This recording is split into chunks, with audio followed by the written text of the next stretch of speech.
Donald Trump is the President of the United States. He might not necessarily be your president, but he certainly is everyone else's president. I'll show you what I mean. Burning cars and smashed windows. A small group of protesters dressed in black, their faces covered, armed with hammers and bricks. Wait. Go back. Facing off with thousands of No officers. borders, no nations. Wow. These look like a very reasonable crowd. No borders, no nations. I guess they don't want any borders. But if they don't want any borders, then, how are you supposed to know one country from the next? Oh, it's the virtue signaling stuff. You want to show that you don't hate Mexicans, now don't ya? You probably wish that, people can just come from Mexico, just have some work, and then when they're done, they could just buy a house back in their old country. Aww. But unfortunately, there's also a lot of crime that comes from Mexico. There's a lot of drug war stuff that comes from Mexico. They go to America to buy guns so they can use it against the likes of Joaquin Guzman. Ah, yes, but that isn't real. That isn't real. That's only Trump rhetoric. And also, I gotta like how the reporter mentions small protest, but that is not a small protest. That is a revolutionary army right there. There's probably thousands of people there. That is not a small protest. That's an army. Burning cars and armed with bricks and whatnot, that is not a small protest. That is a revolutionary army right there. The only thing that make it more complete is if they all had machine guns. Anyway, let's get back to the coverage. The chaotic scene just blocks outside the secure area of the inauguration and parade route. I personally have anti-establishment slants, but I don't think that this is anything that I want to be a...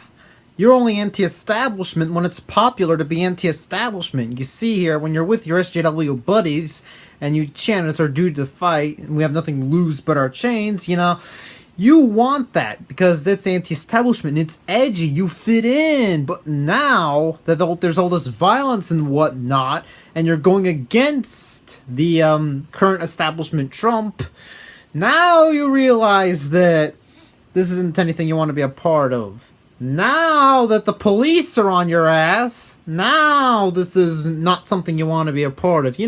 It's like realizing that you're part of the Bloods gang. You join the Bloods gang because you think it's cool, but then once there's a police shootout, you know what, guys? I don't want to be a part of the Bloods anymore. I don't want any part in this. That's what this guy is. He only wants it when it's cool, but when it's not cool, he doesn't want it. So, adults, don't fall under peer pressure. Enough mainstream coverage. Let's look at a more alternate source, if you know what I mean.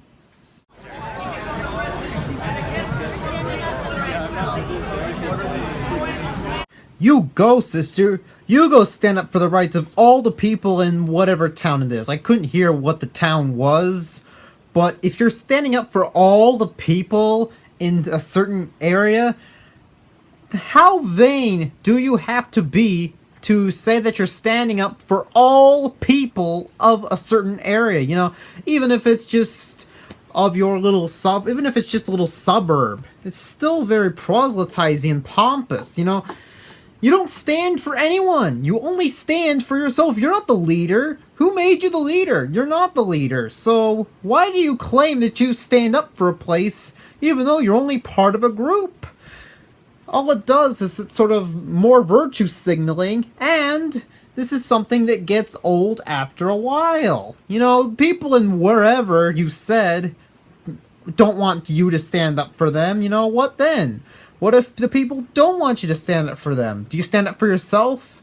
Or are you too arrogant to admit that you stand up for yourself, and you make yourself sound even grander than you are by saying you stand up for a place? Just some food for thought. This checkpoint is closed. This checkpoint is closed. This checkpoint is closed. This checkpoint is closed. This checkpoint is closed. This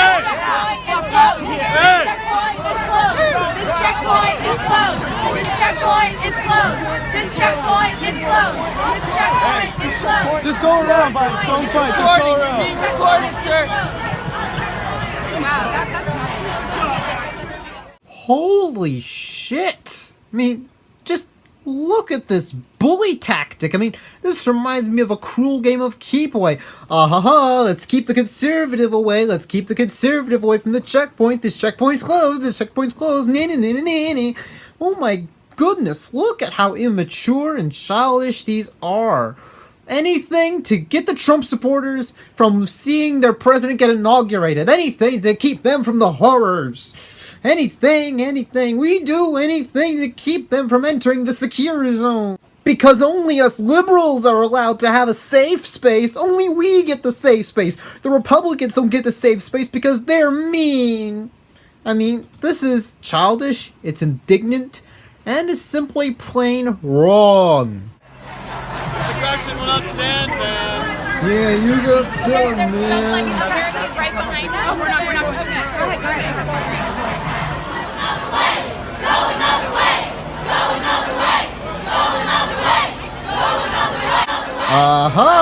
This is why no one showed up to Trump's inauguration.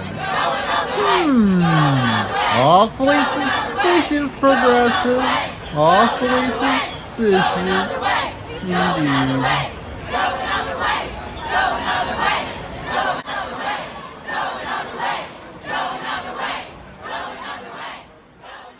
You know how the feminist revolutionaries snuck their way in there like that? Well, this week I was watching the news, or more accurately overhearing the news with my grandfather, and a little story came on and it hit, how I say, very close to home. Hundreds of people were now learning about 1,000 showed up to CSUMB for a sister rally. Sisters rally? As if there aren't any male feminists? You know, why is it only sisters rally? And also, look at the collectivist presumption of the term sisters rally. You know, it presumes that all women agree with each other and all women agree to join the march. It's really quite stupid and very collectivist sort of wording that I'm not really a big fan of. But anyway, let's continue. Participants held signs and chanted as they marched from the main quad to the Otter Sports Center. Organizers say today's message is one of unity, with the focus on issues like women's rights, human rights. That building right there? Yeah, right over there. I'll zoom in. Yeah, there. That is my old dorm room building. I lived in there for a whole semester, and I became a junkie in there, and I have all sorts of memories that I've made in that dorm building. But I never would have expected there to be any sort of feminist march at around the area that I went to school at. I went to that school for 2 semesters. The first semester in the dorm room, the second, the apartment. So I went for 2 semesters there, and, you know, if you were to look at CSUMB, you would think that it was just as politically correct and festering with SJWs as any other university or college or what have you. But when I went to CSUMB, political correctness definitely had its presence, but it was a very minute one.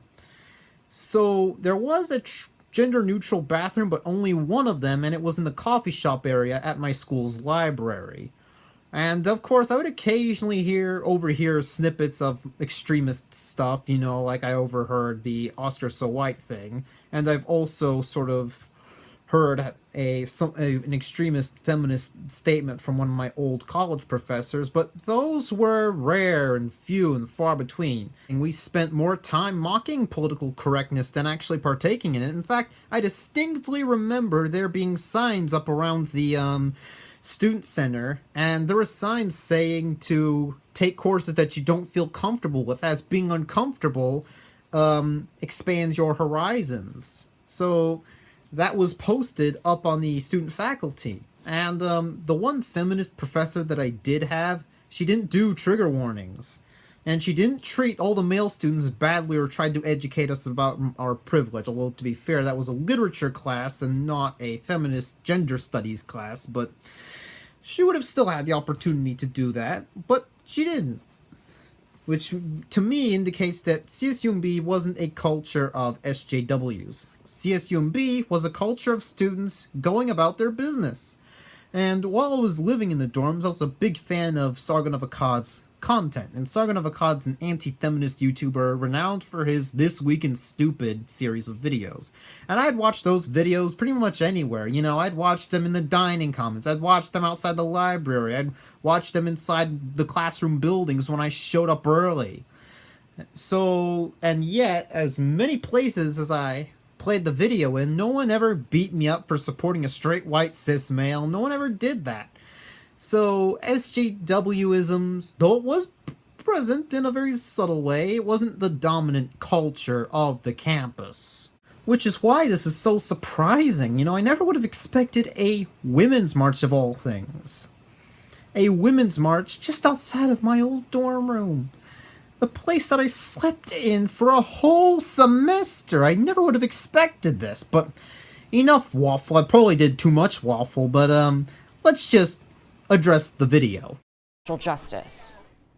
We got together over winter break and organized a march that we thought would get 80 people, and now we have over thousands of women here marching for unity, to prove that women's rights are human rights, and that for the unity, to improve, that to show that women's rights are human rights. Well, of course women's rights are human rights. You know, that's why if you look in the Wikipedia human rights section, you see women's rights. Women in X, insert country here. You know, women's rights are human rights. What exactly are you saying here? In other news, water is wet. That's basically what you're saying. Of course, human rights are women's rights. Of course that's the case. rights, and that every person on earth deserves to be treated with dignity and respect. Of course, you will be treated with dignity and respect. That's why you're on the news, because the news people is treating you with dignity and respect. You know, respect isn't just given out. I don't give respect to people who are absolute douchebags, but people earn respect. People don't just get unconditional respect. Well, unless you're in a relationship, but I'm not in a relationship with you, so why must I automatically give my respect to you? You have to earn respect. You don't have to go on this march to get respect. You earn respect by doing your work and being a nice, kind person. Not making noise with the media and marching outside my old dorm. Let's continue. I felt like I needed to get out here and show support and solidarity and just do something to say that I'm not really pleased with what's going on in Washington, D.C. Listener, I just wanted to show my support and solidarity. Well, solidarity with what? You already have the right to vote. You already have sexual rights. You already have occupational rights. So what more rights do you want? Oh, and I just wanted to show my disgrace of what went on in Washington, D.C. Listen, the man got elected fair and square. Now, he didn't rig anything. You know, the Russians didn't do anything to rig the system. I mean, Putin praised Trump, but he didn't necessarily rig everything part of the election. That's really why the march happened. Because of what happened in Washington, D.C. Because Trump got elected. You know, why did the march happen? Because Donald Trump. Listen, now, I get that you would be critical of Donald Trump and his inexperience. There's a lot of reasons to be critical of Donald Trump. But, to say that you're not pleased by what happened in D.C., you don't need to go on a march. You could just voice it on Facebook or Twitter, and then you could have a reasonable discussion. Oh wait, progressives have echo chambers and a block button that has, obsessive-compulsive disorder. So, they don't like dissent. Ever. That's why they do the march. To show that, yes, I don't like Trump. I don't like Trump. I'm a good progressive. I don't like Trump. Look at me. I don't like Trump. I'm a good progressive. I'm a good progressive. I'm a good progressive. Listen, now, enough pandering, enough virtue signaling.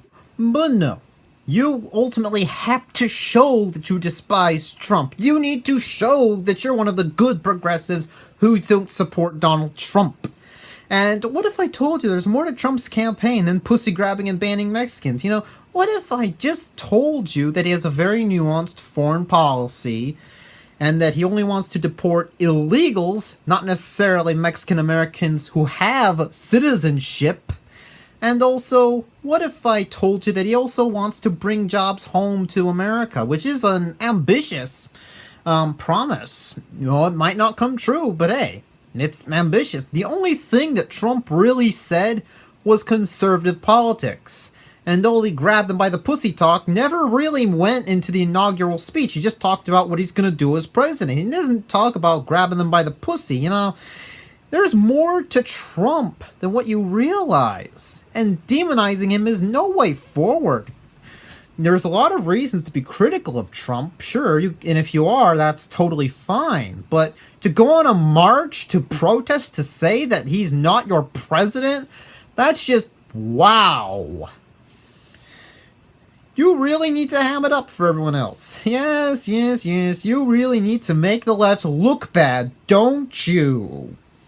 Well, it just looks like that my campus just became so cooked beyond belief ever since I've been gone. I don't know whether to be glad or disgusted, because I'm still at Cabrillo, the community college that I now go to. I'm still spotting all sorts of gems of political correctness, like this picture that depicts the direction of the black students meet and greet. You know, why does it have to be the black students meet and greet? Why can't it just be the students meet and greet? Or is it just to circumvent the white privilege that comes from the presence of white people at the meet and greet?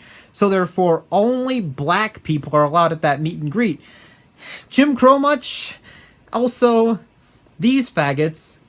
Also, this faggot kills fascists. This picture was taken the day after Trump got elected. Not the day before, the day after. This graffiti wasn't in this bathroom stall the day before, but it's in this bathroom stall the day after. And notice the anarchy symbol on the toilet roll holder. So, California is gradually becoming more and more divided, it seems.